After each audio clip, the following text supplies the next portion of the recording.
Hey, welcome to Firescale Audiobooks. If you enjoy our audiobooks, please consider subscribing to the channel. Also, feel free to share your review in the comments section below. Secretary Yang had just left to do what Liu Zifan ordered, but he immediately came back when he saw what happened to his Master Point 2. Young Master Liu, I'm afraid that we are in a very bad position, reported Secretary Yang. I have ordered our IT specialist to take down all the existing copies of the videos, but they failed. The video cannot be taken down. For every deleted copy, 100 more copies would pop out. None of the hackers I approached would take on the job, not even for a high price, too. Liu Zifan's face grew even darker as he listened to his secretary. He clenched his fists. So he wants to screw me, too. Young master, what do you mean? Secretary Yang asked, not daring to make any wild guesses. Point 2. Liu Zifan lit up a cigarette and took a drag. Before the rise of the Glory World Group, no one dared to mess with the Liu family. It is not a coincidence that the Liu family is experiencing all these issues after Glory World came to Jiangshan. 2. Master, are you saying that this was all the work of the Glory World Group? Secretary Yang asked in a hushed tone. Point 2. Seems like I'm not the only one who has vested interest in the He family. Liu Zifan took another puff of the cigarette and threw it away. I don't care how much it costs.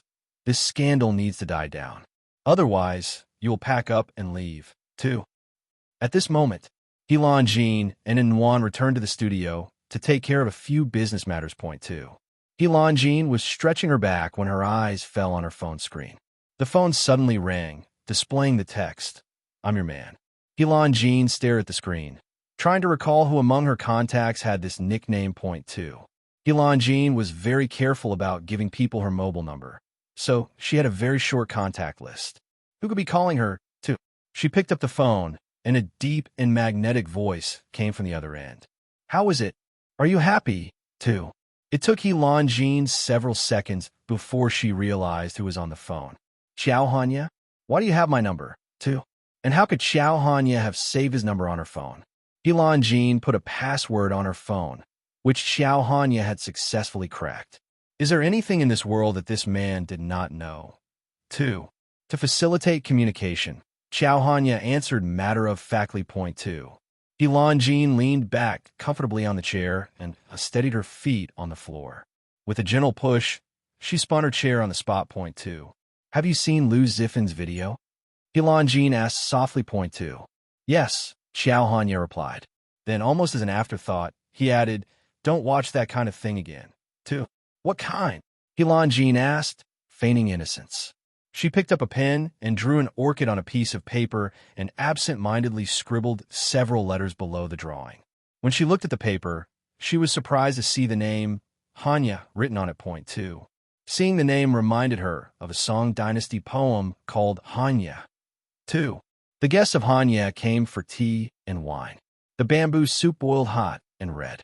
It looked different than when there were only plum blossoms by the window. Point 2. What do you think? Xiao Hanya asked as he looked at the phone on his table. It contained photos and videos of unsightly individuals in unsightly postures. Damn it, she had actually seen all of them. What else had this woman seen, too? He Lanjin knew exactly what Xiao Hanya was going to say, so she wasted no time in confronting him. Mr. Xiao, according to my sources, Liu Zifan's video became viral through your doing, too. TSK. I didn't expect you to look so decent and actually peep at other people's affairs, He Lanjin said in a low voice, as if she was not the one who took the video. Now tell me, besides this, what else do you know, too?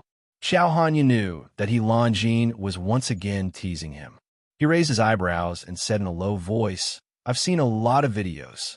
For example, that same night, a woman sneaked into the security room of my nightclub, destroyed the surveillance system, and deleted a video. 2. You peeked at me. He Lanjin squealed. That's right, I did that. So go and report me. He Lanjin did not need to hide what she did. Point 2. He Lanjin did not know why, but she could be very arrogant whenever she felt like teasing Xiao Hanya. Hearing He Lanjin's laughter on the other end of the phone, Xiao Hanya smiled as he took a sip of his coffee. He lazily held He Lanjin's old phone in his hand and asked, do you still want your phone back, too? He didn't expect He Lanjin to be so calm. She knew that the phone was in his hands, but she never asked about it. Instead, she waited for him to bring it up. This woman was so calm that Xiao Hanya wanted to uncover her every layer. Point two. I could just give it to you, Helan Jin said proudly. Point two. The phone was no longer important to Helan Jin. Whatever she wanted to do with it had already been accomplished by Xiao Hanya. Point two. Xiao Hanya laughed softly. You really don't want it? Helan Jin was obviously throwing a tantrum, but he pretended to not notice and allowed her to make a fuss. It was as if her throwing tantrums was a beautiful thing. Point two. Helan Jin stood up, put on her coat, and walked out of her office. I'm afraid Mr. Chow will be lonely in the middle of the night, so I'll let him have the phone. You can take it out and admire its contents in the middle of the night, too. Nonsense, Xiao Hanya said in a low voice. You are enough. Hearing Helan Jin's footsteps, he got up from his chair. However, he saw Han Beicheng coming, so Xiao Hanya remained in his study. Point two. Helan Jin laughed happily as she left her studio. Point two. Xiao Hanya listened until the call was ended. Helan Jin's laughter ringing in his ear. Point two. Xiao Hanya stared at his phone and laughed involuntarily. He then looked up and saw Han Beicheng looking dumbfounded. What happened? Xiao Hanya asked. Point two. Glory World has been reported anonymously to the higher-ups. There is now a clamor for the corporation to undergo strict investigation, Han Beicheng reported. Lu Zifan seems bent on destroying Glory World, even if it meant using underhanded methods, too. Xiao Hanya sneered as he took off his coat. He handed it to Han Beicheng and unbuttoned his shirt. Lu Zifan's too impatient, too. Master, do you want to fight back? Han Beicheng asked. Point two. There's no rush, Xiao Hanya said casually. He brewed more coffee and handed a cup to Han Beicheng. Point two. Will you confirm if Nan Feng went out to cause some trouble? Xiao Hanya asked as he felt a headache starting. Nan Feng could be very stubborn sometimes. He told me he just wanted a motorbike, too. Yes, master, Han Beicheng said. Nan Feng really wanted to hurt Lu Zifan. It was a good thing that Nan Feng controlled himself and only gave Lu Zifan a warning. Point two. The landline phone rang. Han Beicheng picked up and looked at Xiao Hanya. Master, it's he Wenqing. He wants to talk to you, too. Xiao Hanya walked over to Han Beicheng and took the phone. Hello, he said into the receiver. What's the matter, too? He Wenqing could not help but feel a little nervous when he heard Xiao Hanya's deep and charming voice. He Wenqing could not help but feel awed. This person shook the entire Jiang City overnight, proof that he was a ruthless businessman. No one in Jiang City could match Xiao Hanya. Point two. President, as I told you before, my daughter is beautiful and has a good figure. She has never had a boyfriend. I called to invite you to have a meal with her. I have booked a room at the hotel for you and Helan Jin. I'm sure you will be satisfied. He Wenqing blabbered, unashamed. Point two. Xiao Hanya sneered. Why? Mr. He, are you selling your daughter, too? No. Forget about selling her. Even if you force yourself on her, I will never call the police. It's her honor to be able to contribute to the Glory World Group, He Wenqing said in an effort to flatter Xiao Hanya. He Wenqing believed that Xiao Hanya was like other men, who cared for nothing but power, wealth, and beautiful, sexy, and young women. Point two. He Wenqing believed that the more powerful a man was, the more he liked to play with the hot stuff, too. Xiao Hanya slammed the phone down in anger. He turned to Han Beicheng. How are we doing with the plans for the He Corporation, too? Everything is going smoothly, master, Han Beicheng replied. Point two. Xiao Hanya absent-mindedly rubbed the diamond watch on his wrist, gently touching it with his fingertips. Speed up the progress and freeze all of He Wenqing's assets, too. Yes, master, too. He Wenqing was banking on Glory World's rise to power. He thought that by sending his daughter to the boss of Glory World, he was securing the future of his corporation. He would do whatever he could to champion the He Group, even at the expense of Helan Jin. Point two. How could Helan Jin, Xiao Hanya's woman, be trampled on like this, too? After hanging up on Xiao Hanya, Helan Jin drove to the hospital. Point two. She bought chestnuts from a seller outside the hospital and walked toward Shang Wanji's office.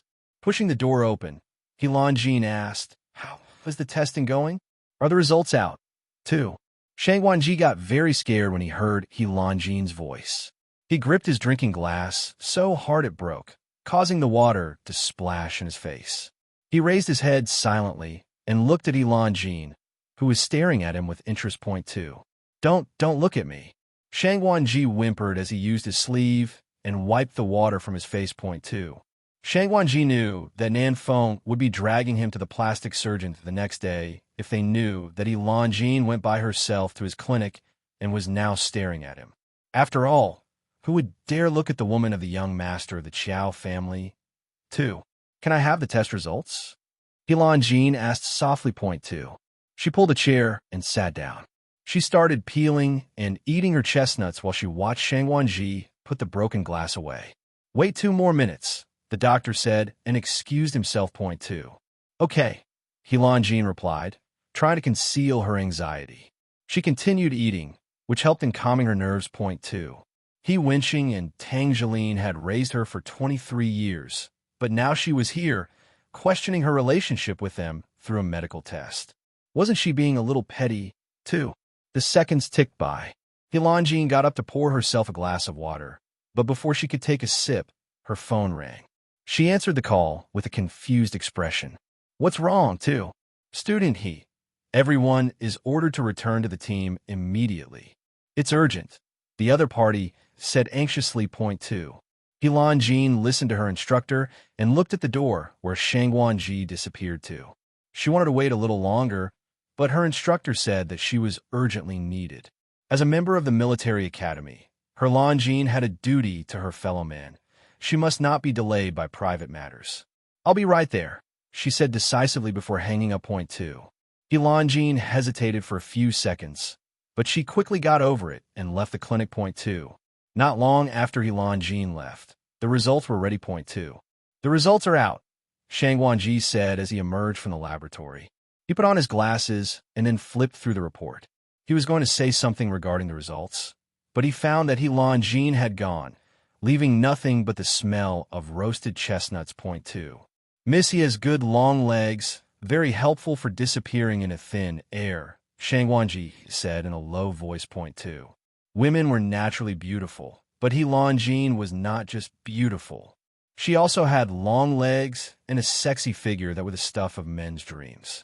Realizing that he should not be thinking of He Lanjin like this, Shang Wanji shook his head and looked around guiltily. He was afraid that Nan Feng might be watching him. Point two. As He Lanjin exited the hospital where Shang Wanji's clinic was, a car drove by. She quickly got into the car before it sped away. Point two. What happened? He Lanjin asked softly. Point two. There was a huge earthquake in the mountains outside the city, He Lanjin's instructor said gravely as he gripped the steering wheel. The death toll reached over 1,000 an hour ago. Mobilized soldiers are now waiting for deployment to the area. 2. It was recommended that military students like you stay in the area and help in any way you can while waiting for reinforcements. However, the magnitude of the earthquake has reached 7.6. Anyone who goes to the area must do so voluntarily. Please think it through before you commit. 2. He Lanjin fell silent. Point 2. A 7.6 magnitude earthquake was second only to the Wenchuan earthquake. He Lanjin checked her phone and saw that the news about the earthquake had diverted people's attention away from Lu Zifen's scandals. Her lips moved, but her voice seemed to be stuck in her throat. Point 2. Consider it carefully. I'll let you off now and then immediately head to the area, the instructor said, hinting that he would understand if He Lanjin chose not to go. Time waits for no one. 2. Many individuals from the military academy had yet to pass the mental quality test and therefore could not risk their lives for this cause. A lot of students begged off from this task, so He Lanjin's hesitation was to be expected. I'll go. He Lanjin's voice was filled with unprecedented determination. Point 2. The instructor was obviously surprised. Think about it again, he said in a very serious voice. If you go, you might not be able to come back. 2. But I'm still alive, right? Everyone says that it's the responsibility of the common man to help when the country is in trouble. Besides, we've been trained. If we can save one person, we can save another. He Lanjin's fingers trembled. Images of the effects of the earthquake appeared in her mind, making her extremely miserable. Point 2. Jean would have wanted to go home and pack some of her things, but there was no time. The group of volunteers boarded a plane to and changed trucks in the neighboring city of the earthquake zone. They rushed to the disaster area overnight. Point 2. While on their way, the volunteers studied the safe zones and discussed the best way to save more people in less time. Point 2. Jean suddenly broke off from the group when she remembered something. She dialed Xiao Hanya's number, but there was no signal. Point 2. She composed a short message for him to say that she was fine, but the transmission failed. Point 2. Sitting in the truck, the group suddenly heard a loud bang, as if something huge hit the roof of the vehicle. Someone shouted, "Falling rock. The front of the truck car has been smashed. Everyone, get out of the vehicle and start running for cover." 2. Jean hurriedly put away her phone and got out of the truck. She followed the rest of the volunteers, too. While walking, the group saw houses collapsing, felt the earth shaking, and heard faint mournful crying. "Hurry up, everyone. This place is about to collapse. Run." The instructor barked his order from the front. Jean quickened her pace, but stopped in her tracks when she saw a familiar figure. Jean hesitated for a moment, but quickly decided to chase after the person. Point 2. A shaking house came into Jean's view. Without warning, a big rock fell on the house and crushed it into the ground with a deafening boom. Point 2. "Dad!" a man shouted as he rushed to the house. Jean quickly stepped forward and grabbed his arm, pulling him back forcefully. Point 2. "Let go of me. My dad is still inside," the man growled, his voice filled with tears. Jean was surprised, finally realizing why the person looked familiar. "Zhao Yui, is that you?" 2. She did not expect to meet Zhao Yui here. She watched him cry and fall to the ground. He pulled his hair and tried to go inside the house, as if he was deranged. Dad, come out too. You can't go in. Calm down," Jean said as she pulled Zhao Yui back. He kept struggling as if he had gone mad, with the sole intention of rushing into the fallen house. Point 2. The world seemed to be on the verge of cracking.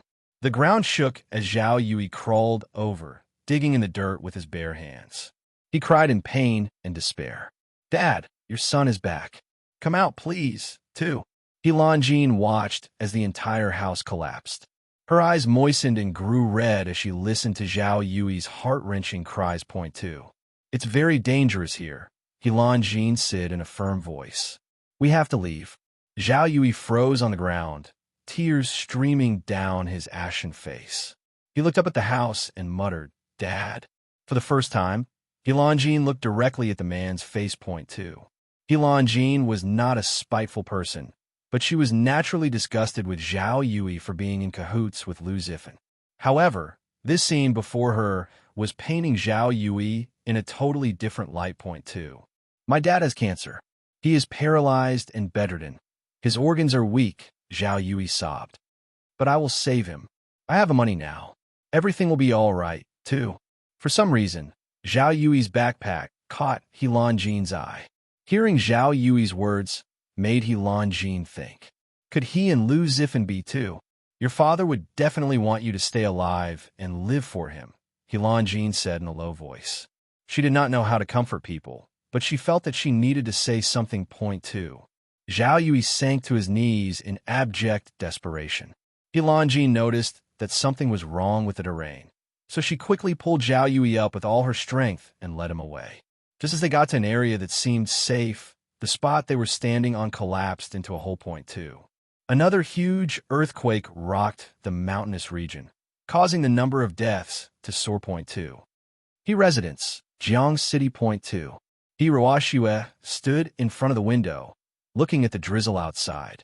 She flipped through the channels on television to find something good to watch, but all of them were broadcasting news about the recent earthquake. Exasperated, she tossed the remote control on the sofa. All the channels are reporting about this earthquake. It's so annoying. Who cares about the death of a few thousand people, too? Ruoxue was about to turn the television off when she heard that recent graduates of the Jiang City Military Academy were summoned to support the rescue operations in the disaster area. Her eyes lit up. Why? Isn't that the school Jean attended, too? Ruoxue recalled the night when she thought she was going to succeed in killing Jean. Ruoxue shuddered as she remembered the cold look in Helanjin's eyes. Something bad was going to happen sooner or later. Hiroashue could feel it in her bones. Point two. The sound of glass breaking took Hiroashue's mind off Helanjin. She hurried downstairs to see what was happening. Point two. Curse Helanjin, that reckless thing. I sought out the president of the Glory World Group, the most powerful man in Jiangxing today, for the sake of her lifelong happiness. Wenqing blabbered, obviously drunk. And now, that ungrateful wench has disappeared. I can't even contact her, too. Wenqing was originally planning to goad the boss of the Glory World Group into raping Helanjin. Wenqing thought that he could take a video of the crime and then use the video to blackmail Glory World into being the backer of the He Corporation. But Helanjin had disappeared, ruining his scheme. Point two. Keep your voice down, Tang Jilin said as she hurried to help Wenqing to his feet. You don't want anyone to hear you. Two. Who would hear me? The old man? He's almost 80 years old. I'd still be alive after he dies. I'm not afraid of him at all. With Helanjin in my hands, no one would dare to mess with me. Wenqing kept talking until Tang Jilin pushed him into their bedroom and closed the door behind them. Point two. Hiroashue stood at the foot of the stairs, arms crossed over her chest. Is the He family hiding something? Who exactly is the old master? Why have I never seen him? They wouldn't even mention him in front of me. And why does Wenqing say that his bad fortune was caused by someone in the He family? 2. Hiroashue's thoughts turned to Lu Zifan and how anxious he was about obtaining the secrets of the He family. He was so keen about finding out these secrets that he agreed to work with Hiroashue in bringing the He family down. Point 2. The Lu Corporation had always been a force to be reckoned with in Jiangxing, long before the Glory World Corporation was established. The He Corporation was nothing compared to the Lu family, but why was it so important for Lu Zifan to have control over Helanjin's family? 2. Did the old man have anything to do with this mystery? Why did they always speak about him in hushed tones whenever Hiroashue was around? The more the He family tried to keep her in the dark, the more curious she got. Point 2. Hiroashue changed into a basic outfit that would allow her to blend with the crowd. She drove to the black market and spent quite a big amount to buy a black widow spider. This kind of spider was known for its venomous bite. If not treated immediately, a person bitten by the black widow could die in a matter of hours. Point 2. The earthquake had made everyone anxious and fearful. It was such a big catastrophe that even the rescue team had to seek help from the Jiangxing Military Academy at the last minute. If someone would get bitten by a black widow during this time, would anyone pay attention? 2.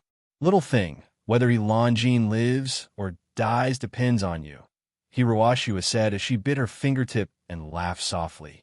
She seemed to be in a good mood. Point 2. Lu Zifan's affection for Hiroashue had been waning recently. She had been feeling that she was losing him to Helanjin. But Hiroashue would not give up without a fight. Marrying into the Lu family was her only hope. Point 2. From the black market, Hiroashue headed to the military academy to ask about Helanjin.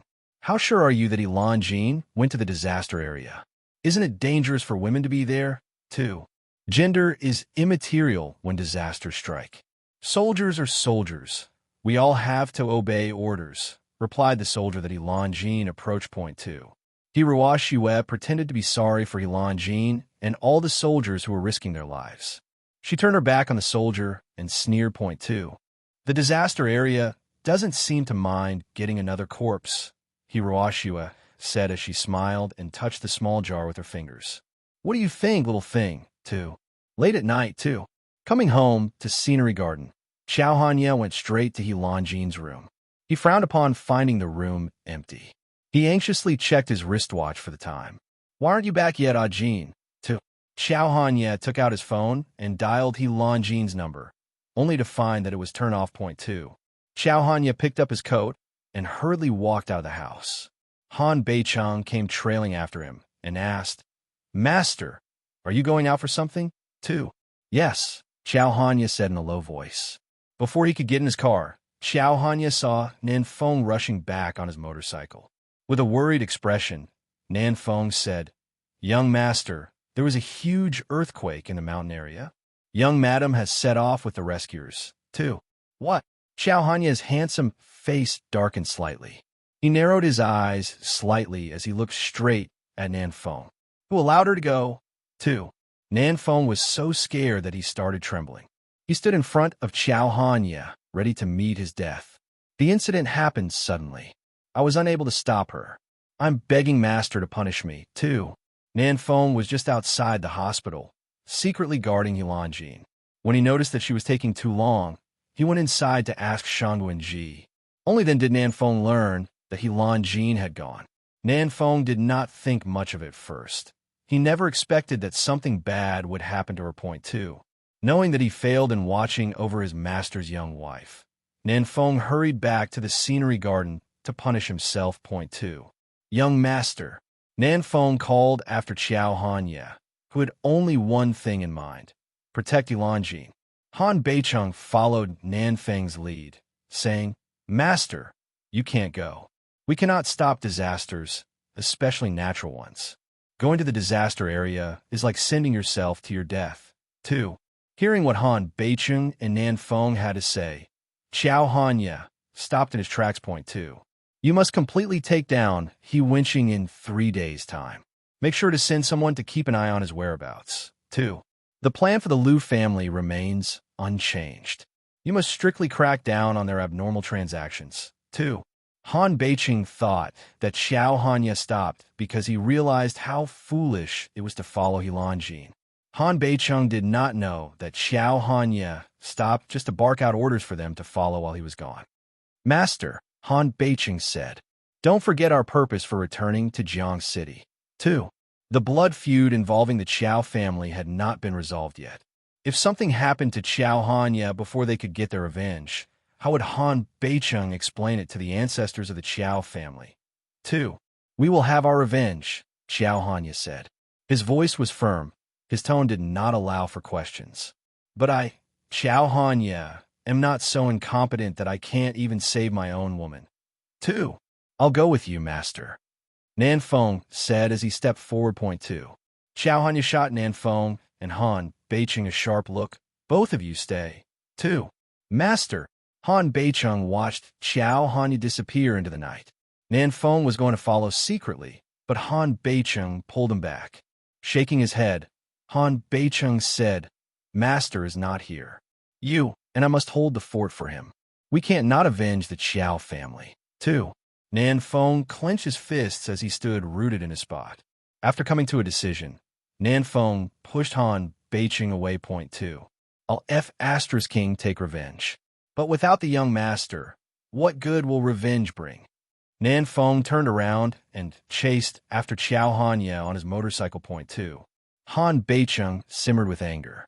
He was not afraid of death, but he knew he could not be rash. He had to be on guard and defend what he and Qiao Hanya had worked for.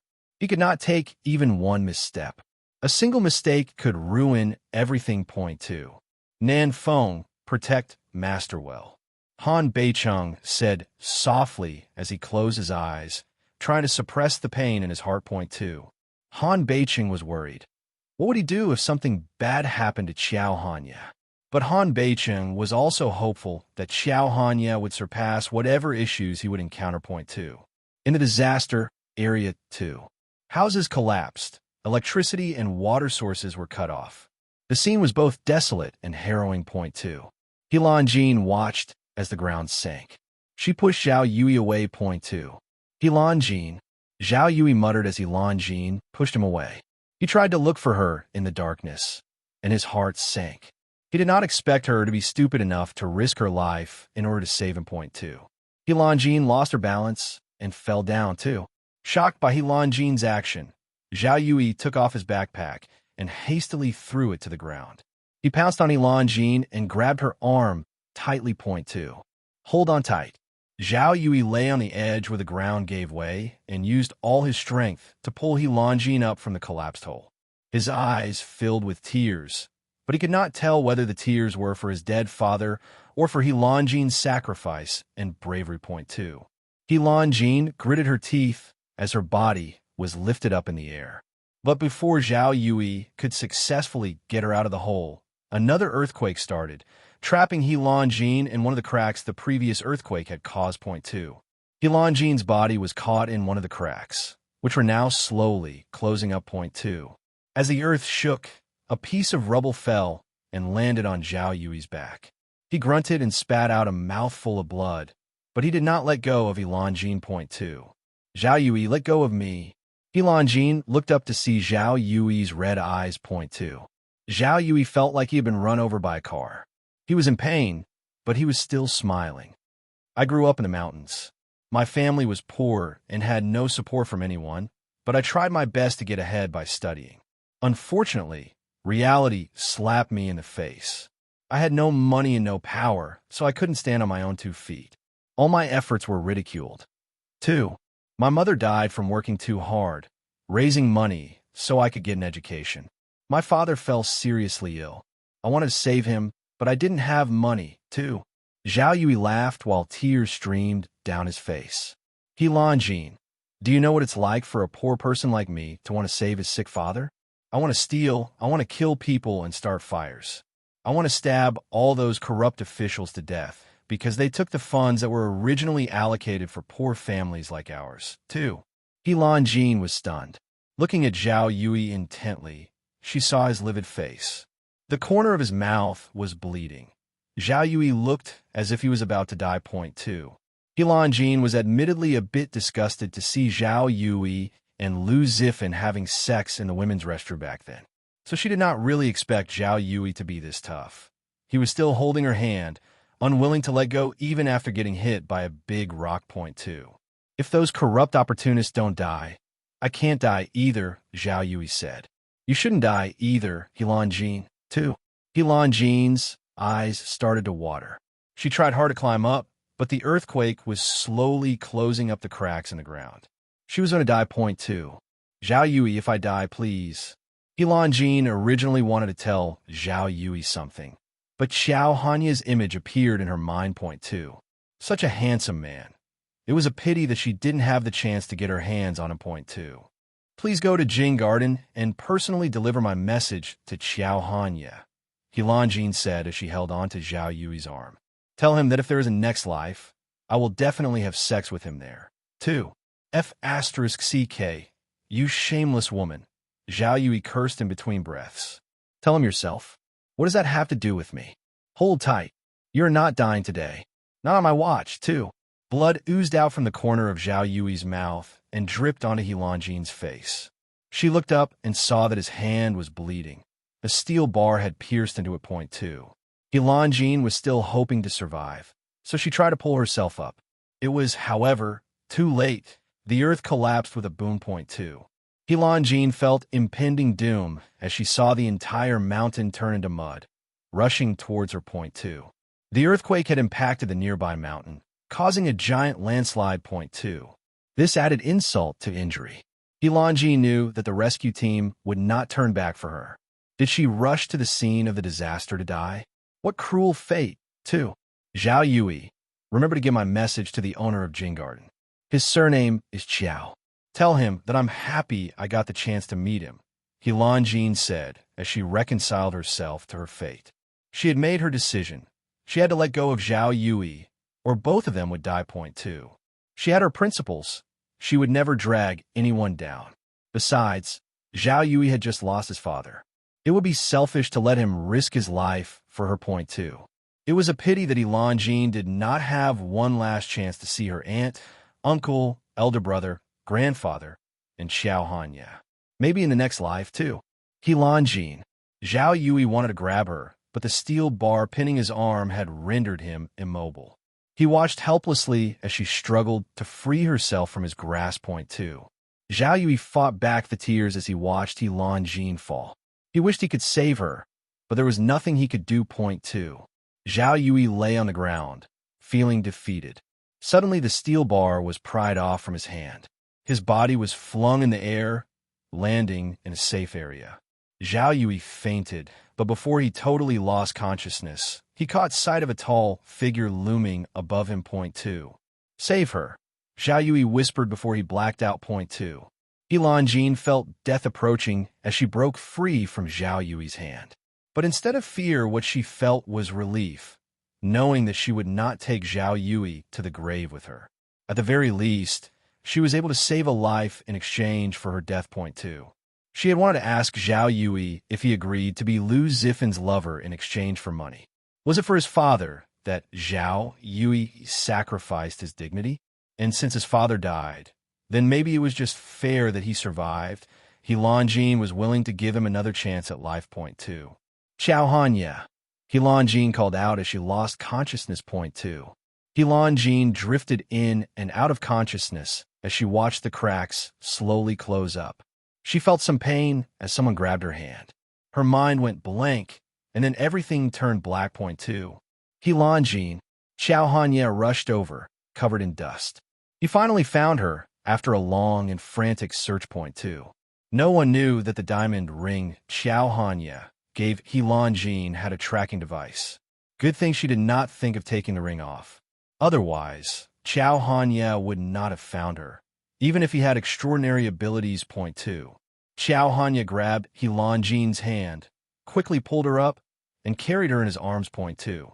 If he had been a second later, He Longjin would have been crushed. They would not even be able to find her dead body. Point 2. Fear gripped Xiao Hanya's heart. He hugged the unconscious woman tightly. "Ah, Jean, I would rather you not be so kind," he said in a hoarse voice. Point 2. Nan Feng hurried after his master. Seeing He Longjin in Xiao Hanya's arms, Nan Feng quickly looked away. He did not dare look directly at the young madam. Point 2. Xiao Hanya threw a glance at Zhao Yui lying several meters away. Zhao Yui would have been crushed to death by the landslide if Xiao Hanya did not come to his aid. Point 2. Bring him to the hospital, Xiao Hanya told Nan Feng. Carrying He Longjin in his arms, he strode away. Point 2. He Longjin ached all over. She walked for what felt like miles. She held out her hands, but she could not see them in the darkness. She shouted at the top of her lungs, but no one could hear her. She felt as if she were the only person in the world. Point 2. Xiao Hanya, she called out, but her voice would not come out. Point 2. He Longjin ran, but every path seemed to have no end. Something was coming for her, and she swerved to avoid it. Point 2. He Longjin sat up from the bed, her trembling body drenched in sweat. She panted as she looked around at the unfamiliar environment. She was lying on an old bed in a small room that seemed to be from the 1970s. Point 2. He Longjin was confused. Why was she lying here? Wasn't she supposed to be dead, too? He Longjin lifted the blanket covering her body and got off the bed. Only then did she realize that she was wearing a man's shirt. It was black and a little loose, revealing her long and beautiful legs. There was a faint whiff of tobacco about her, and it smelled especially good. Point 2. Is anyone there? He Longjin called out as she took a few steps from the bed. Her throat was dry and her voice was hoarse. Point 2. She stopped when she saw someone outside the window. It was a man bent over a sink, washing something. Her gaze fell on his face, and she looked at him in disbelief. Point 2.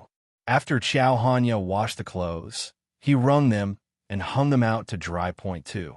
Those were her clothes. That meant he took them off of her and washed them, too.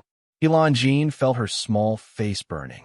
She looked at the man's long and beautiful fingers as he carefully hung her clothes. Only then did she realize that she was wearing nothing but the shirt. Point 2. Only then did she realize that the person who grabbed her hand while she was in that death hole was Xiao Hanya. He rushed to the site to save her. Point 2. He Longjin was deeply touched. Some military academy students would not even dare come to such a dangerous area. But here was Xiao Hanya, washing her clothes calmly. How many people on this earth could risk their life one moment and be this undisturbed the next? 2. She was basking in this warm feeling when she saw Xiao Hanya turn around. He Longjin hurriedly returned to bed. She covered herself with a blanket and pretended to sleep. Point 2. Xiao Hanya rolled up his sleeves and pushed the door open. He entered the room and walked to the side of the bed. "Ah, Jean," he called out in a low voice. He looked at her sleeping face. He was going to leave the room, but his gaze fell on her eyelashes, which were fluttering ever so slightly. Point 2. Brows furrowed, Xiao Hanya looked at He Longjin more closely. He could not help but stifle a laugh. Point 2. Xiao Hanya sat by the side of the bed, trying to see if He Longjin's eyes would open. Point 2. Xiao Hanya's eyes flashed with calculating shrewdness as his fingertips caressed He Longjin's cheek. He mischievously slid his fingers down her neck and used them to gently rub her collarbone. Point 2.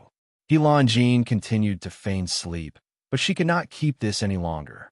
She could feel the warm weight of his fingers on her chest. Point 2. What do you want? Jean said as she grabbed Xiao Hanya's wrist.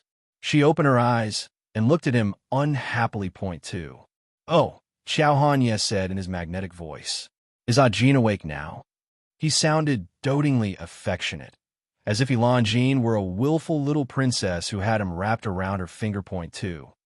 Jean gently moved Xiao Hanya's hand away from her face and asked, "What were you trying to do just now?" 2.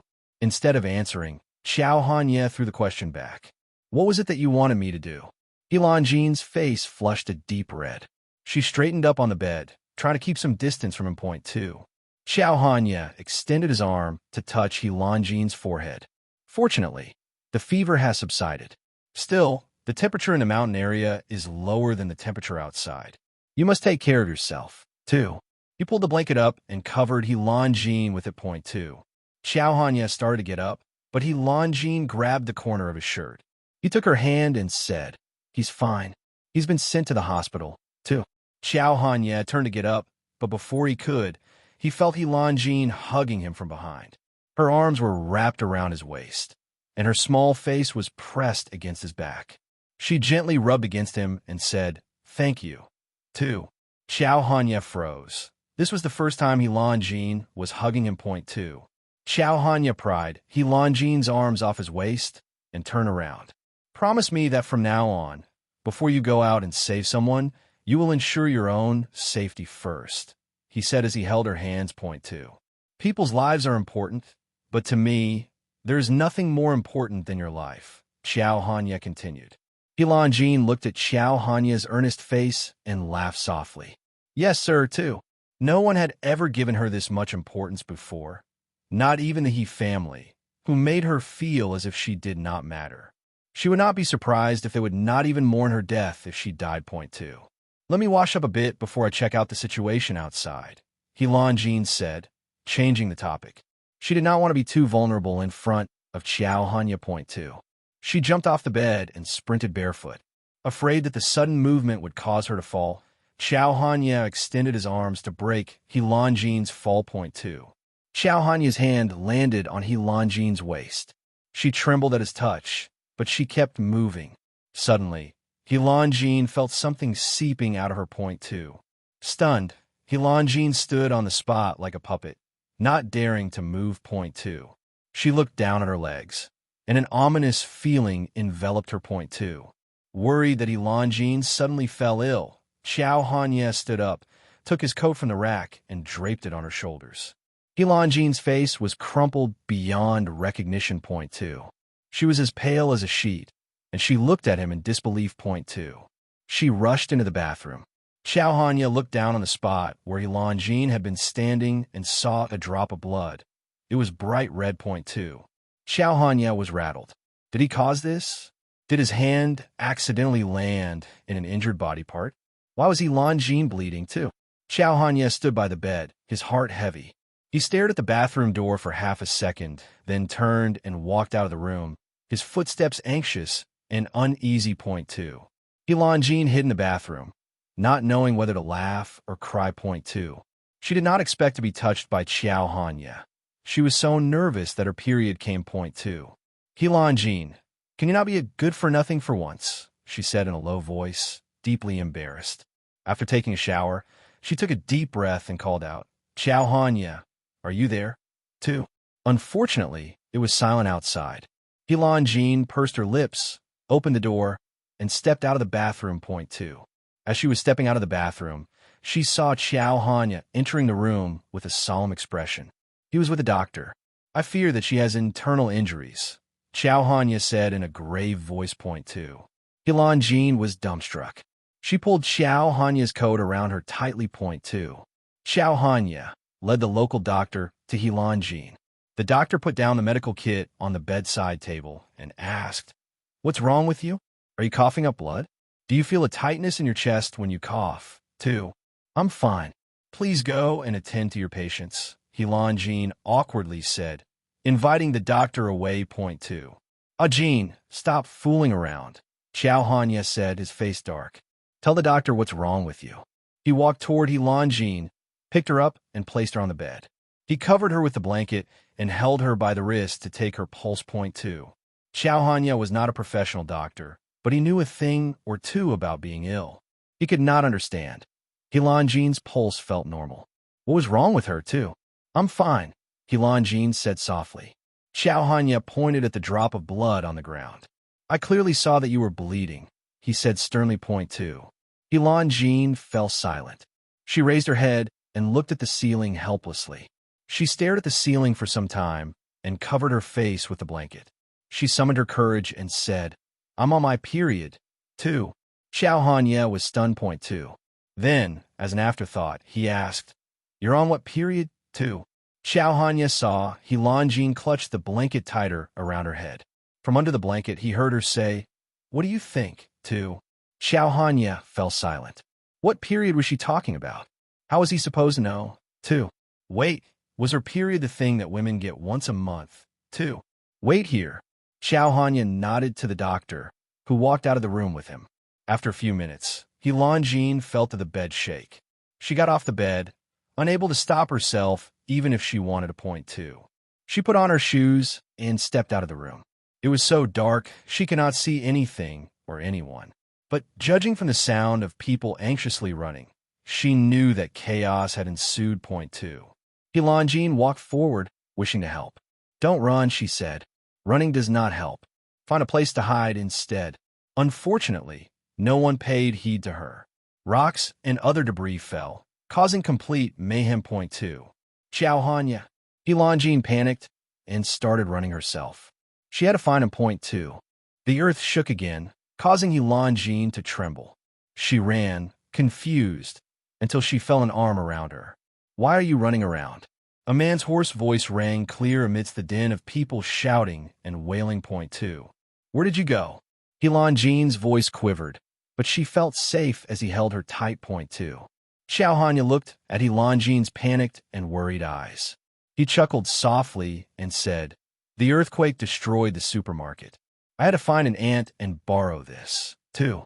As he spoke, he handed Helan Jean something. Point 2. Helan Jean looked at the object in her hand. It was an unopened tampon. She did not know whether to laugh or cry. How could Xiao Hanya still think of her condition at a time like this, too? She couldn't help but imagine Xiao Hanya pulling an ant aside to ask if she had a tampon at home. Helan Jean could not help but smile. Point 2. Everyone is running. Should we go too? Helan Jean asked Xiao Hanya softly. She was not sure if this place was safe. Point 2. Xiao Hanya looked around and led her back to the small house. It's more dangerous outside. We'll be safe here for now, too. Don't worry, Xiao Hanya said. I'm here, too. Xiao Hanya's words moved Helan Jean's heart. He lit a candle with his lighter. In the weak light, she looked at him seriously. Point 2. Take a shower and then get some sleep, Xiao Hanya said. Point 2. Helan Jean only realized that she had an important matter to attend to after Xiao Hanya reminded her. She took the package of toiletries he got for her and went to the bathroom. Point 2. The shower made Helan Jean much more comfortable. She came out of the bath to see that Xiao Hanya had made them some food. After eating, they both climbed into bed. Point 2. Why are you here? Helan Jean asked as she laid down beside Xiao Hanya. She was not used to sleeping with anyone, much less a man. She was already worried about the earthquake and the safety of the people in the area. She did not need the unease caused by sharing a bed with him. Point 2. Xiao Hanya looked at Helan Jean. She looked very stiff. He could tell she was trying very hard not to move. Why are you nervous? He teased. Point 2. Am I? Helan Jean asked, pretending to not know what Xiao Hanya was talking about. Point 2. There have been rumors circulating, said Xiao Hanya, about this woman who said that if there were a next life, she would definitely have sex with the owner of Jin Garden, someone with the surname Xiao. Do you know who that woman is, too? As far as I know, I'm the only person with the surname Xiao in Jin Garden, Xiao Hanya said as he smiled teasingly. I wonder how Mrs. Xiao plans to do it. He lowered his head and pressed his lips against Helan Jean's ear. Do you want to try now, too? Helan Jean's heart raced as she became aware of the heat radiating from Xiao Hanya's body. Point 2. Why is Mrs. Qiao's face red? Why is her heart racing? Xiao Hanya wondered aloud. Could she possibly be daydreaming, too? Helan Jean was flustered. How could he have heard what she had said earlier? She pushed him away onto his side of the bed. Point 2. She sat up and turned to Xiao Hanya. She pinched his chin with her thumb and index finger and forced him to look at her. Teasing me, huh? Xiao Hanya, do you think I'm sick, too? Oh, Xiao Hanya said. I wouldn't dare tease Mrs. Qiao, too. His gaze moved from Helan Jean's neck down to her chest. It's just that Mrs. Qiao is giving me such a big gift, too. Helan Jean let go of Xiao Hanya's chin and followed his gaze. Point 2. She looked down on her chest to see that the top 2 buttons of the shirt she was wearing were undone, giving Xiao Hanya quite an unobstructed view of her voluptuous breasts. This was not her doing. She was wearing his shirt, which was loose to begin with. Somehow, her movements have caused the buttons to come undone. Point 2. Helan Jean looked coldly at Xiao Hanya and tactfully fastened the buttons. Point 2. I don't know what to make of this situation, Helan Jean said, changing the topic. There's no electricity and no phone signal, so there's no way to contact the outside world, too. Xiao Hanya hugged Helan Jean and laid her down on the bed. He stroked her hair gently. There would probably be more aftershocks, but they're getting weaker. You should rest. We'll talk about this when you wake up, too.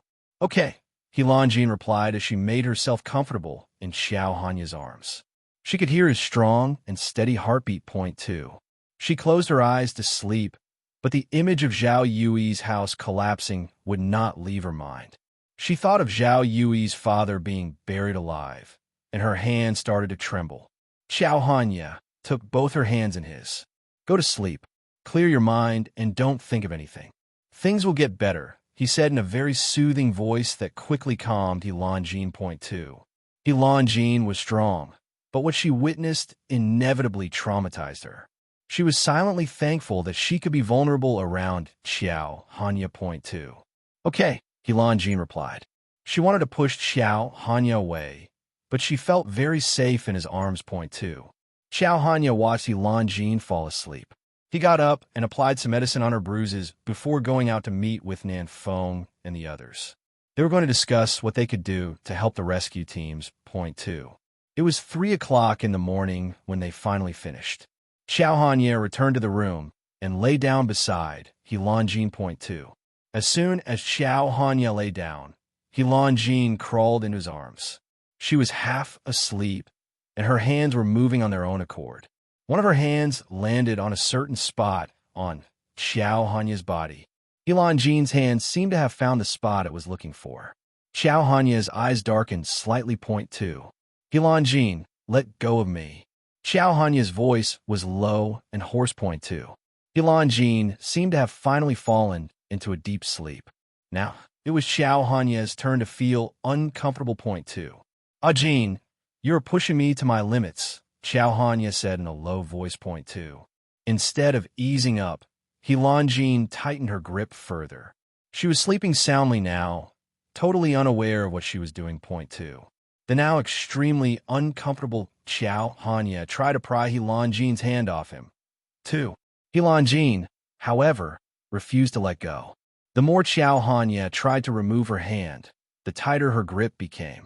Xiao Hanya pursed his lips and stared at Helan Jean's face for a long time. Point 2. Helan Jean was having a dream. She was in the earthquake zone, and the world had collapsed around her. There was a strong and powerful fragrance coming from the rubble nearby. 2. She groaned as if in protest. Point 2. Helan Jean felt a slight movement and woke up with a shock. Point 2. What's wrong? Is it another earthquake? Helan Jean said as she stirred from sleep. When she finally opened her eyes, Xiao Hanya's incomparably handsome face came into view. She blinked to see that his face had sunk slightly, as if a storm was brewing inside him. Point 2. She held out her hand in front of Xiao Hanya's face and asked softly, Xiao Hanya, are you not feeling well? 2. Helan Jean wanted to see if Xiao Hanya was injured. But before she could touch him, Xiao Hanya had gotten on top of her, pressing his body against hers. Point 2. I am indeed injured. I have internal injuries. The man's voice, hoarse and deep, rang in her ear. Point 2. Highly aware of how their bodies were pressing, Jean felt uncomfortable, her face and ears red. Point 2. You're too old, Jean said as she grunted. She wanted to say that Xiao Hanya was too heavy, but for some reason, she blurted out the wrong words. Point 2. Xiao Hanya locked eyes with Jean and pressed his lips against hers. He drew back when he heard her and said, Old? I'm only 28. His hot breath sprayed on her face. Point 2. Jean blushed involuntarily. Point 2. I mean, you're a little heavy, Jean answered as she panted anxiously. Point 2. She watched Xiao Hanya roll off the bed and walk toward the bathroom in large strides. Point 2. Xiao Hanya slammed the bathroom door so hard it shook off the remaining ounce of sleep in Jean's eyes. Point 2. She got up and found clothes on the headboard. They were the clothes Xiao Hanya washed for her. They were now dry and laid out neatly for her. Point 2. Jean immediately got up and took off Xiao Hanya's shirt, which she was wearing. She wanted to change in her own clothes while Xiao Hanya was taking a shower. Point 2. Xiao Hanya came out of the bathroom after his cold shower, his hair still dripping. He did not expect to see Jean up, too. In the dim light, he saw Jean's silhouette. Her flat stomach, voluptuous breasts, and slender legs made his stomach tighten. Xiao Hanya felt hot all over, the effect of the cold shower dissipating fast. He turned back and slammed the bathroom door. Point 2. Jean, now fully clothed, turned toward the bathroom when she heard the door slam. She made a face, wondering about the sound. Point 2. She walked to the bathroom and knocked on the door. Xiao Hanya, are you demolishing the house? Jean teased. You don't think the earthquake is strong enough to do that, huh, too? Xiao Hanya finished his shower and came out of the bathroom. He held the door open for Jean, turned sideways, and signaled for her to go in. Point 2. Jean needed to use the bathroom, but she stopped when she saw Xiao Hanya's face. Do you feel sick? She asked, her voice tinged with worry. Xiao Hanya looked different. He looked gloomy, like something has made him very unhappy. Point 2. I'm okay. His voice was hoarse, but still pleasant to the ears. Point 2. Jean's knees went weak at the sound of Xiao Hanya's voice. She wanted to, but did not ask any more questions. She closed the bathroom door behind her. Point 2. When Jean came out, she found that Xiao Hanya had already packed. He handed her a loaf of bread. We can't stay here any longer. We have to leave now, but let's eat first, he said. Point 2. Okay, Jean replied and started eating. Point 2. Jean felt the house shake. She looked at Xiao Hanya, then quickly got up. Point 2. Xiao Hanya took her hand and led her out of the house, shielding her behind him. Point 2. Jean was stunned. She felt like a little girl, with Xiao Hanya as her protector. Point 2. Outside, people were running in all directions, causing mayhem. Point 2. Everyone, stop running. Be careful, Jean warned. Unfortunately, these people did not listen to her. The few people that rushed over were knocked down by another vibration. They died on the spot. Point 2. Only then did the people realize how perilous their situation was. They took a few steps back and moved closer to Jean. Point 2. Go this way and wade through the water, Xiao Hanya ordered. The people moved as one, following him. Point 2. The earthquake had caused the bridge to break. The only way to get across to safety was through the water. Point 2. Jean started to walk toward the water, but Xiao Hanya grabbed her arm. It's winter. The water is very cold. You can't wade in it, too. We can't stay here, Jean replied. We will only be buried alive if we do. We have to go. She was right, of course. It was best to stay away from mountains and buildings during the earthquake. Point 2. Xiao Hanya took off his coat and draped it over her body. He turned around and bent down. Get up on my back. Xiao Hanya, I can walk on my own, Jean said as she watched him crouch down before her. Point 2. She looked at the people wading through the water. The water level was not high. She was tall. She could easily get across. Point 2. You are on your period, Xiao Hanya said in a low voice. This is not a joke. Your body is not made of iron. Wading in the cold water will make you sick. It was obvious that he did some research when he got Jean the tampons. Point 2. Stunned, Jean relented and got on Xiao Hanya's back. The man chuckled and said, Mrs. Chow insisted on swimming just now. Does she want to get sick and depend on me for the rest of her life, too? Who cares? Jean huffed. Point two. Chow Hanya laughed and carried her quickly through the water. Although she didn't touch the water, Jean could still felt how cold it was. Someone in front of her got so cold that his face turned purple. Point two. Are you sure you don't care? Chow Hanya teased. Point two. I don't want your help. Jean replied belligerently, like a little child. She opened her mouth and bit Chow Hanya on the shoulder. Point two. The man grunted and said happily, I'm your man, and I have those bite marks to prove it, too. Jean could not help but smile. After a few steps, Chow Hanya realized that something was wrong. Run. Everyone run faster, he commanded. Point two.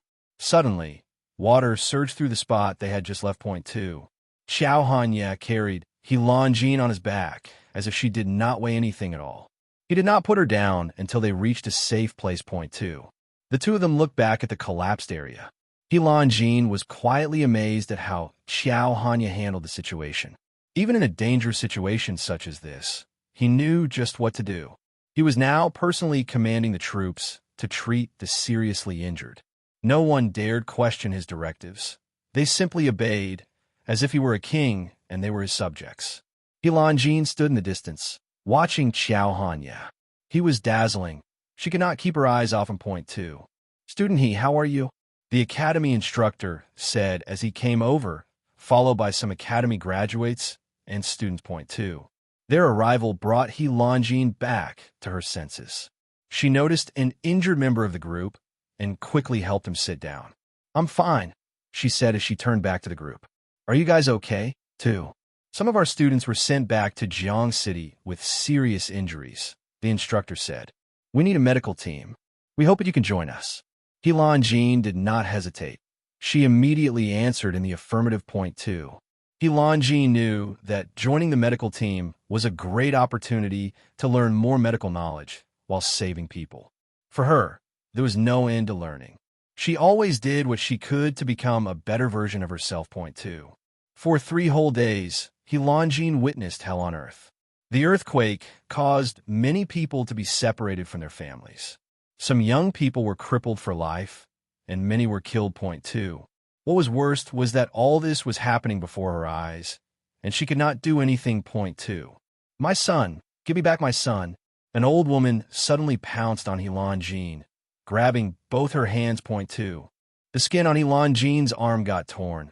She grunted in pain, but did not push the old woman away. Jean watched as the old woman with the lifeless eyes cried and fell to the ground in front of her.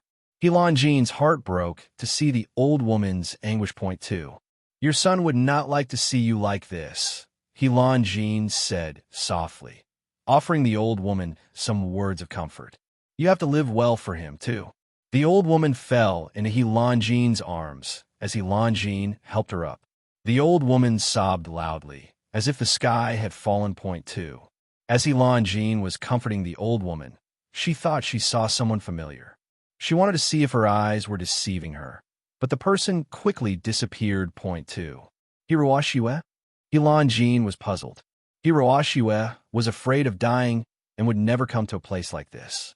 Were Jean's eyes playing tricks on her, too? Jean snapped back to her senses when she saw the old woman dragging a cart that carried the body of her dead son. The old woman's back was bent like a camel's. Instead of helping the old woman, Jean just stood there, entranced by the old woman's strength. Point two. Her mind preoccupied with thoughts of the casualties. Jean found herself in her room, not even knowing how she got there. As she sat down, she heard the sound of running water. Point two. Who are you? Why are you in this room? Jean asked as she got up from her chair. She took a few steps toward the bathroom and saw the door open. Point two. Chow Hanya had been gone for 3 whole days, so Jean naturally thought that he had gone back home to Scenery Garden. She did not expect to find him in her room now that the earthquakes and aftershocks had passed. Point two. Dr. He, I feel a little uncomfortable, Chow Hanya said as he climbed into bed and lay down on his back. Come and check my body to see if I'm sick, too. What's wrong with you? Jean asked, deeply suspicious. Xiao Hanya did not look as if something was ailing him. Point two. This person had a belly full of mischief. How could she believe what he was saying? 2. Xiao Hanya took Yilanjin's hand and pressed it against his chest. He stared at her with his deep black eyes. My chest hurts. 2. Yilanjin was puzzled. You must have a heart disease. 2. Xiao Hanya's face looked pained. Yilanjin got slightly worried. Point 2. Without a word, Xiao Hanya pulled Yilanjin into his embrace. His lips pressed against her neck as he said, aside from heart disease, I have other problems. Dr. You have to check me properly. 2. What other problems? Yilanjin asked as she resisted the thought of killing Xiao Hanya. Point 2. And just like that, it dawned on Yilanjin that this man had deliberately come to tease her, after learning that she had gained some knowledge from the medical mission. Point 2.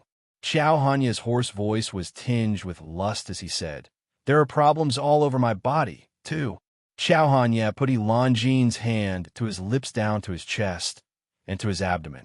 This, and this, Xiao Hanya said in a low voice, from head to toe, my body misses you very much. I think I'm in the terminal stage of my illness. 2. Yilanjin huffed. Xiao Hanya, you're being outrageous. She looked seriously at the man's peerlessly handsome face. He was flirting with her all right, but how could he keep such a straight face? 2. Yilanjin started to laugh, but instead of laughing with her, Xiao Hanya put his arm around her waist and pulled her into his embrace. He pinned her on the bed with his body, pressing down on top of her. Yilanjin could feel Xiao Hanya's hot breath on her face as her eyes met his. Yilanjin's heart raced. Xiao Hanya locked eyes with her, causing her to panic. She quickly turned away. Point 2. Let go, she said in a low voice. Point 2. Xiao Hanya's teasing made Yilanjin blush. She struggled against him, but the more she did, the tighter he hugged her. Point 2. Xiao Hanya took Yilanjin's arm in his hand and rolled up her sleeve. He caressed the arm that he knew had been hurting for the past few days, the same arm that the old woman scratched earlier. You were injured. Does this hurt, too? It's okay, Yilanjin said. I'm used to getting injuries. It was not uncommon for me to get into accidents and spend half a month in bed when I was still in the military academy, too. Yilanjin was fine, but Xiao Hanya still insisted on treating her wound, skillfully bandaging it after cleaning and applying some ointment. His heart ached for Yilanjin, but he did not tell her to withdraw from the rescue mission. Point 2. After all, he knew that Yilanjin was her own person, with her own ideals and ambitions. He did not want to cripple her or clip her wings, so he was doing his best to protect her instead. Point 2. Xiao Hanya slowly lowered his head and kissed Yilanjin on the lips. His fingers moved under her clothes, wanting to explore her body. Point 2. Yilanjin lay on the bed, her ponytail spread on the pillow. Xiao Hanya lay on top of her and kissed her neck. He nibbled on her ear, making her gasp. Yilanjin clutched the bedsheet, unsure about where to put her hands. Point 2. Just then, the two heard a noise from outside. Get off, Yilanjin said. Let me get up, too. I'll go take a look, Xiao Hanya said as rose up from bed. Yilanjin immediately felt her skin cooling.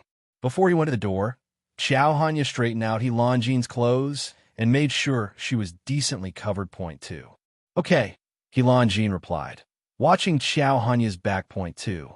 Xiao Hanya opened the door and turned around to catch her eye. Don't sneak out of bed, Xiao Hanya said. Lie down and rest well. 2.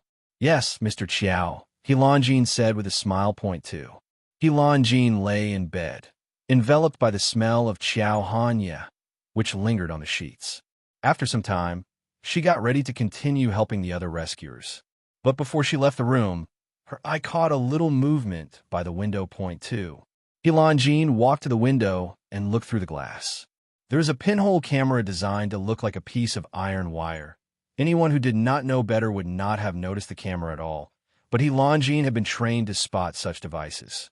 Was someone spying on her? Or were they after Xiao Hanya? 2. Yilanjin sneered. She turned around and left, an idea forming in her mind. Point 2. At the entrance to the makeshift hospital, where she was planning to lend a hand, she saw a scuffle. 2 guards had thrown a person out. He landed half a meter away on the ground. Point 2. I want to see your leader, Zhao Yui said as he got up. One of the guards kicked him in the face, while the other one lifted him up by the collar. Just try giving us trouble again, the guard threatened, and you will end up just like your father, dead without a corpse. 2. You will pay for this. Zhao Yui roared as the guards kicked him to the ground and left him smarting in pain. 2. As Elanjin approached, she saw blood oozing out of the corner of Zhao Yui's mouth. He had fresh wounds all over his body.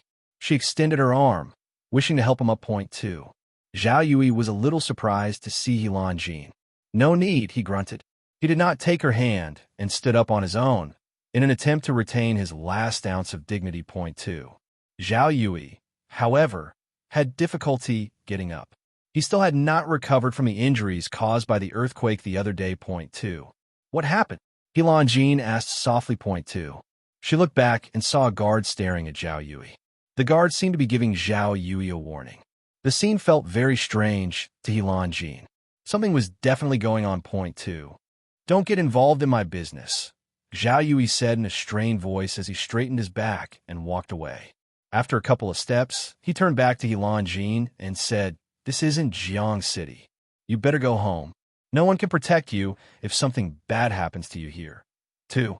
Although puzzled, Elanjin had to smile when she heard the concern in Zhao Yui's words. 2. Elanjin and Zhao Yui used to be love rivals. She was Lu Zifin's ex-fiancée, and Zhao Yui was Lu Zifin's lover. Now she and Zhao Yui had saved each other's lives, and she found it quite funny. 2. After Zhao Yui left, injured individuals started coming for treatment. Elanjin spurred into action, helping as many people as she could. 2. Not far away stood someone who was watching Elanjin. 2. Hiroashiue's gaze fell on an old woman who was crying very hard, lamenting the death of a child. Hiroashue went forward and squatted in front of the old woman. "Granny, there's something I want to tell you," Hiroashue said, her eyes flashing with ill intent. "I know that your son died. I can't bear to hide the truth from you, seeing you so sad. 2. Your son could have been saved if not for that woman who changed the medicine.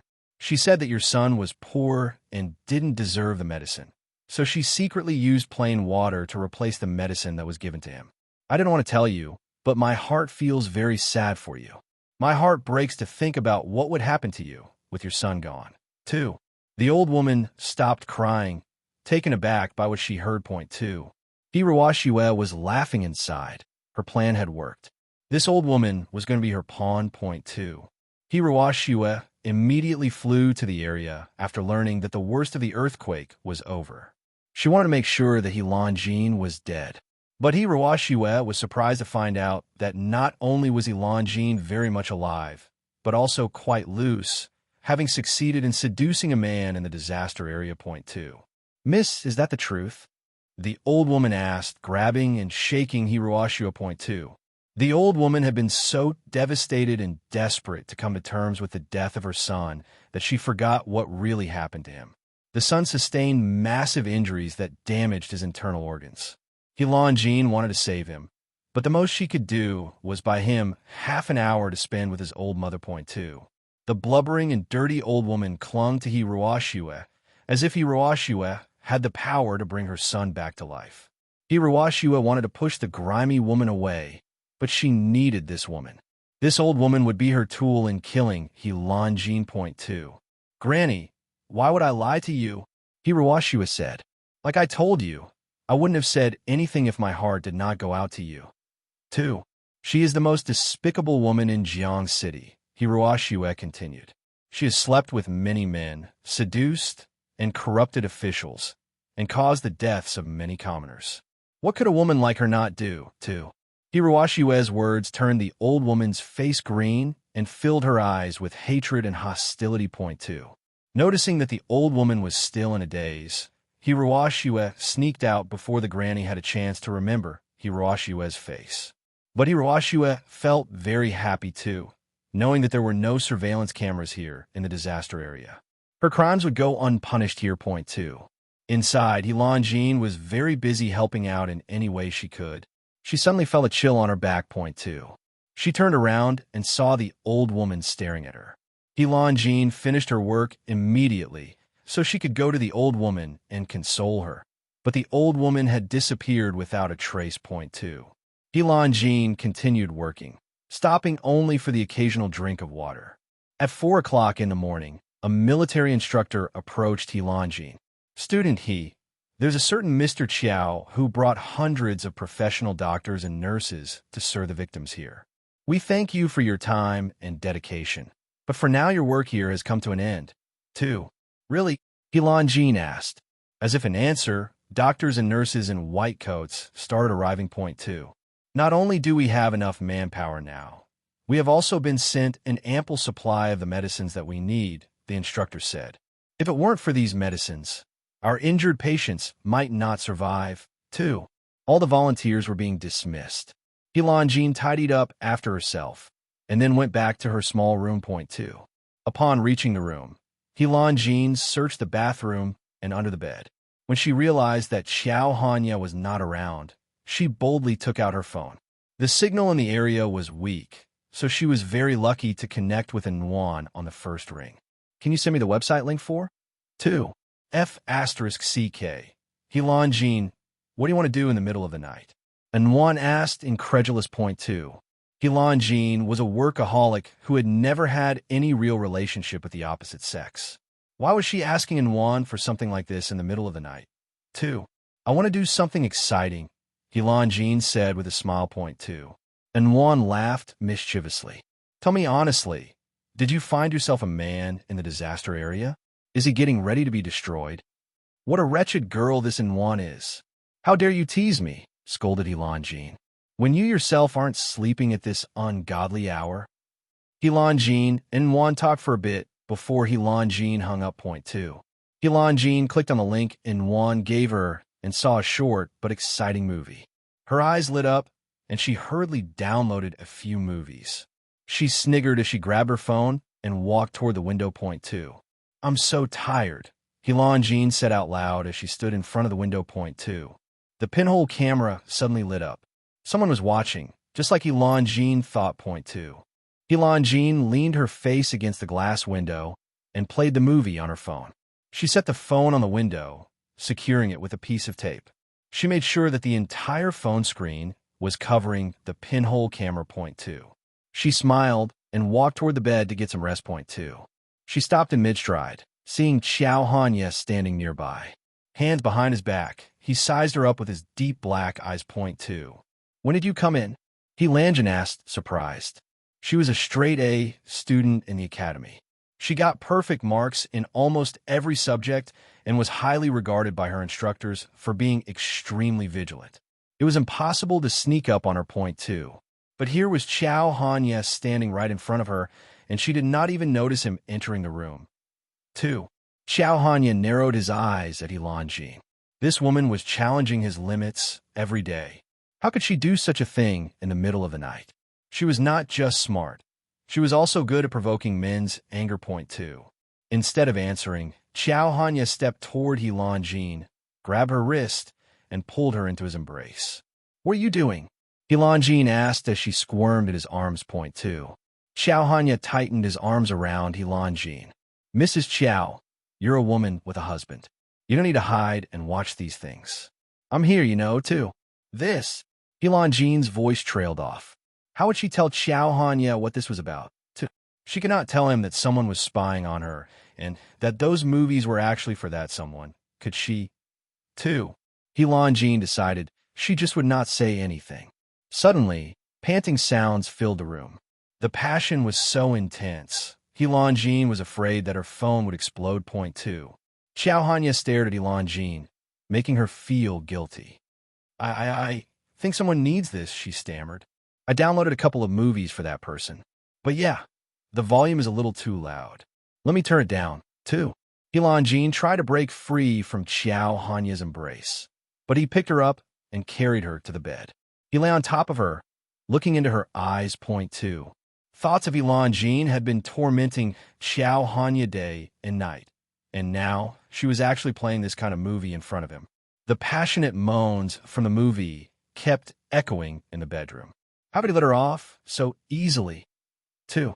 Calm down, Mr. Chiao, Helan said, trying to quell the lust reflected in Xiao Hanya's eyes.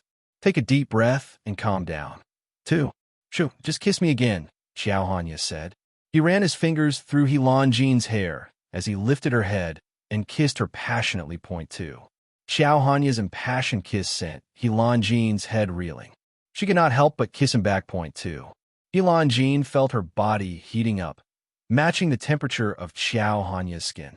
Something familiar was stirring, but she could not put a finger on what it was. Suddenly, she remembered the dream she had a few days ago when she dreamt of a roasted sausage. Point two. Xiao Hanya's phone rang without warning, and He Lanjin sobered up a bit. Point two.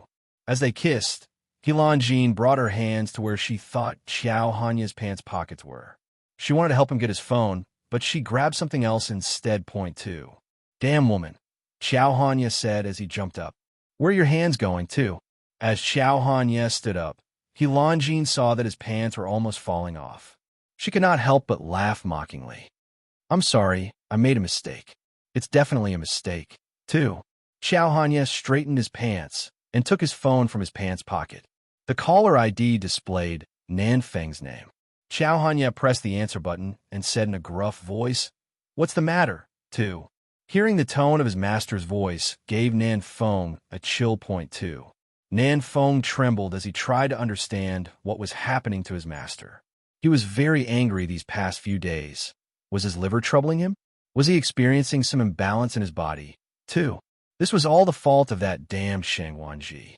The doctor would always say that the young master was healthy, and now Xiao Hanya was probably sick. Nan Feng was right. Shang Wanji was really incompetent. Point two. Young master, the medicines that you have sent for have been distributed, and the doctors and nurses have been allocated accordingly, Nan Feng reported. Point two. Xiao Hanya was seething. Did Nan Feng disturb him just to tell him this? Xiao Hanya was about to hang up the phone when Nan Feng added, "Also, I found that young madam has sent people to secretly investigate the bribery incident here. Should I look into it, too?" "Yes," Xiao Hanya replied and hung up, wanting to be rid of Nan Feng. Point two. Nan Feng looked at his phone, put it in his pocket, and silently lit up a cigarette. Point two. He was about to take a ride in his motorcycle to entertain himself when he saw someone walking towards him. The corners of his mouth twitched. Point two. He Lanjin, how dare you show me this? Hiruashua fumed. She thought her plan of spying at He Lanjin in the dead of the night was ingenious. Hiruashua was not expecting He Lanjin to discover the pinhole camera and play a pornographic movie in front of it. Point two. Watching the movie made Hiruashua think of things she wanted to do with Lu Zifen. Calling him was difficult because of the weak signal in the area, and when she finally got through, he hung up. Point two. I feel so uncomfortable. I feel like dying, Hiruashua moaned. She took out an iron box from her bosom. Inside the box was the Black Widow that she bought from the black market. Point two. Nan Feng smoked his cigarette as he watched the coquettish woman standing not far from him. The flizzy actually lifted up her skirt, too. Nan Feng felt his eyes getting sore. This would not do. Nan Feng strode forward. Point two.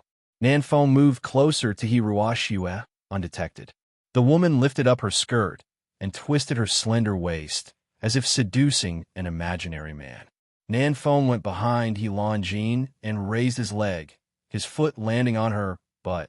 Hiruashua lost her balance and fell into a mud pit caused by the earthquake. Point two. Hiruashua screamed as she fell. She landed on the box containing the Black Widow. Point two.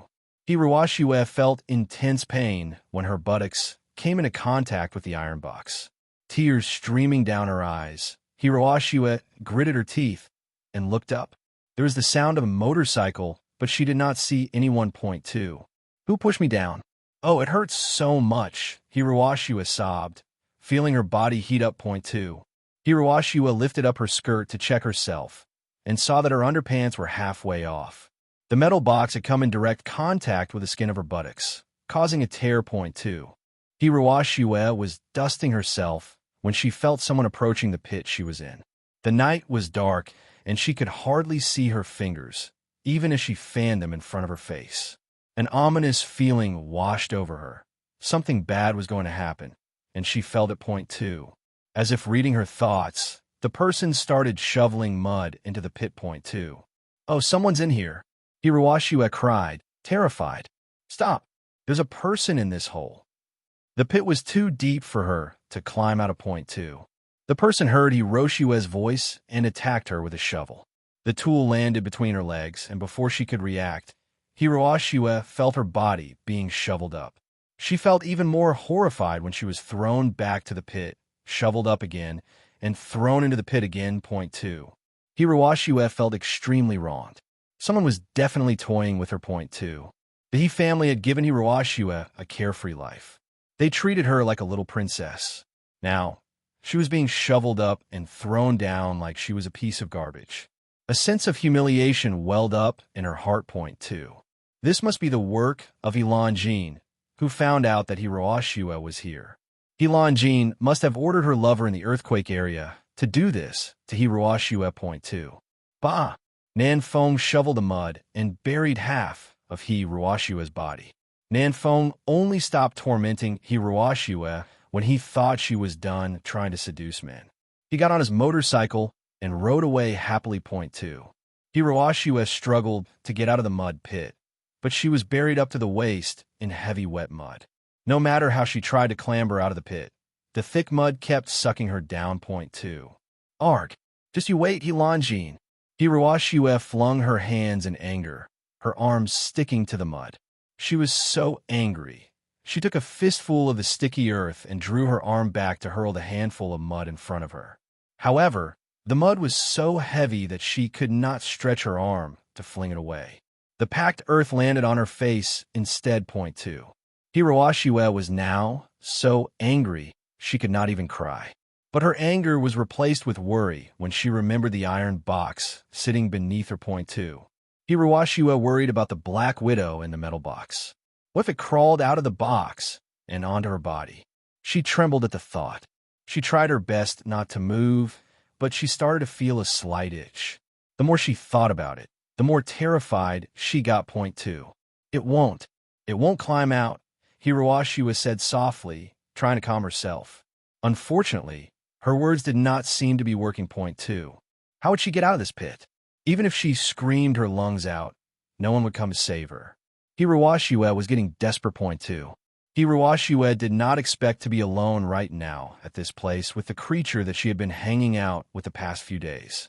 She was initially delighted with the Black Widow, knowing that it would help her get rid of Ilan, but now she was very afraid of it, point two. Meanwhile, in the simple dormitory too, Xiao Hanya hugged Ilan as they rolled on the bed. The man's body seemed to be on fire. He buried his face in her neck, panting heavily, point two. Are you uncomfortable? Ilan asked, point two. Yes, the man replied, point two. Xiao Hanya successfully stayed his urges for 28 years without feeling anything. But the last few times he had been with Ilan were utter torture. He felt like exploding every single time she came near, point two. Ilan smiled slyly. She put her lips to his ear. In a seductive voice, she said, hubby, too. Feeling Ilan soft hands moving across his body and hearing her coquettish voice did Xiao Hanyan. He just could not suppress his desire anymore, point two. What kind of hero are you trying to be, holding it in? Ilan teased. Be good to yourself. Let it go, too. Ilan was still on her period. She knew that even if Xiao Hanya was burning with desire, he would not dare to do anything to her. She became even bolder, point two. Ilan had always envied other women who had only 3-day periods, but now she was thankful for her 7-day periods. She knew Xiao Hanya would not touch her no matter how much was openly teasing him, point two. You little vixen, Xiao Hanya said, realizing what Ilan was doing. He put his arms around her and rolled on the bed. He patted her perky buttocks as she lay on top of his body, point two. Ilan held back her laughter and stared at Xiao Hanya's sparkling eyes with a serious expression. She cupped his face in her palms and said tenderly, Aya, Mr. Xiao, you seem to be uneasy? Where exactly are you feeling the discomfort? Tell me, and I'll be happy, too. Xiao Hanya looked up at Ilan and smiled slyly. Holding on her clothes, he suddenly pulled hard, too. Ilan felt a chill run down her body. She knew there and then that her playfulness had gotten the better of her. She scrambled to grab her clothes, but she was a little too late, point two. Xiao Hanya rolled over, immobilizing Ilan under him. He pinned her by the wrist and lowered his head to kiss her. Helanjin panicked as Xiao Hanya kissed her all over point two. Xiao Hanya listened to Helanjin's delicate breathing. How are you feeling? Are you comfortable enough? 2. Xiao Hanya. Quit acting like a hooligan. Helanjin gritted her teeth and glared at him point two. The man chuckled softly and lifted Helanjin's chin. Do you still want it? 2. Mrs. Xiao's current situation is special. I can't satisfy you, but it's not totally impossible, Xiao Hanya said in a low voice point two. Helanjin quickly shook her head, panic evident in her face. No, that's enough. I am actually very comfortable too. Xiao Hanya laughed mirthfully. He looked at Helanjin's very red face and was suddenly afraid that she would catch a cold. He carefully tucked her under the blanket point two.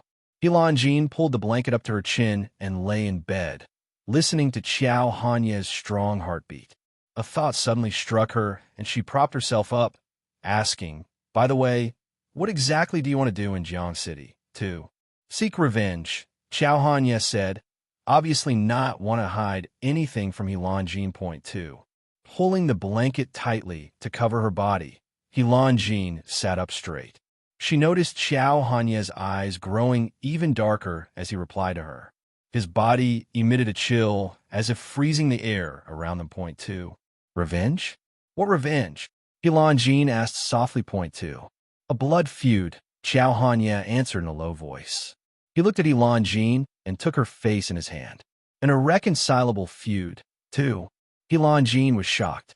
Just how big was this feud that Xiao Hanya's eyes became bloodthirsty just talking about it?